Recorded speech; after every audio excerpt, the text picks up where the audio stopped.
distribution now, then there has to... The staff at Arana Wildlife Park are unsure when these little guys will be available for they got up. I think your product's an innovative product that's getting a lot of...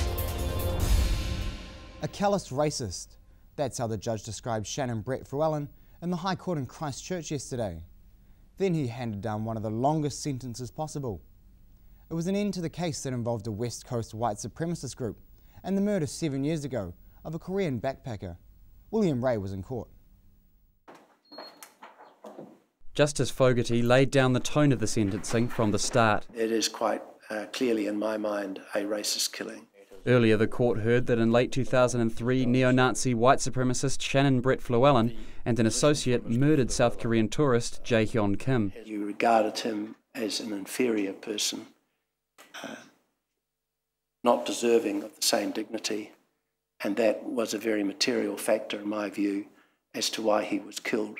It was 5 years after the killing before police found Kim's body in remote bush near Charleston on the west coast. FLEWELLEN eventually admitted he choked the 23-year-old economics student while an associate restrained him, and then went on to stomp on his throat to make sure he was dead. The associate, Hayden McKenzie, is already serving 21 years for his part in the killing. FLEWELLEN's defence counsel claiming today that his client was coerced by McKenzie, but the judge was having none of it. It's no defence in law to kill another person because you are yourself threatened to be killed if you don't. The only concession the judge was prepared to make, 9 months off the sentence as a nod to his guilty plea. And I accordingly impose a sentence of 16 years, 3 months as a minimum period of imprisonment.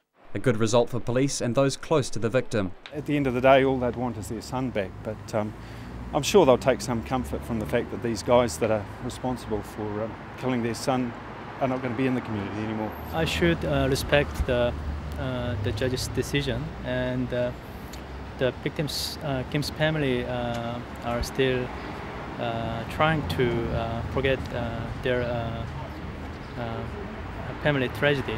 After 8 years, the family can finally try and move on.